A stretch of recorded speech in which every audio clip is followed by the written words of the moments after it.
UPI वापरायला सुरुवात केली. यूपीआय म्हणजे जीपे, फोनपे आणि अचानक खर्च वाढला. असं तुमच्याबरोबर होतंय का? मित्रांनो, हे असं का होत असेल? बऱ्याच वेळेला यूपीआय वापरत असताना जे काही पेमेंट मेथड आहे ही ईझी झालेली आहे, इन्स्टंट झाली आणि सोपी झालेली आहे. त्यामुळे बऱ्याच वेळेला असं होतं, की ज्यावेळी तुम्ही फिजिकल पेमेंट करत असता, त्यावेळेला त्याच्यामध्ये फील असतो. पण ज्यावेळी तुम्ही यूपीआय एखादा स्कॅन करून पेड करता, त्यावेळी त्याच्यामध्ये आपल्याला ते पैसे दिलेल्याची भावना येत नाही. त्याचबरोबर छोटे-छोटे पेमेंट्स असतात, जसं ₹50, ₹100, ₹200 जे पेमेंट्स करतो, हे यूपीआयमध्ये अननोटीस असतात. त्याच्यामुळे ते पेमेंट्स अक्युमुलेट होतात आणि आपल्याला हेच समजत नाही, की आपली स्पेंडिंग किती झाली.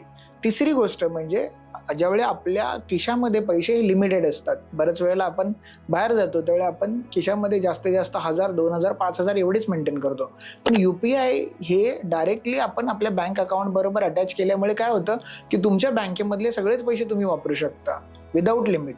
त्यामुळे अशा या सगळ्या गोष्टींमुळे ज्यावेळी तुम्ही यूपीआय वापरता त्यावेळी कळत नकळत हा तुमचा खर्च आहे हा अचानक वाढू शकतो.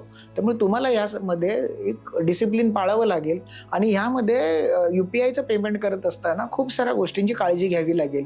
जर तुम्ही हे ट्रॅक करू नाही शकला तर भविष्यामध्ये तुम्हाला कधी तुमचा खर्च वाढला हे तुम्हाला सुद्धा लक्षात येणार नाही. त्यामुळे यूपीआय वापरताना खूप काळजीपूर्वक वापरा आणि त्याचं अकाउंटिंग करून घ्या.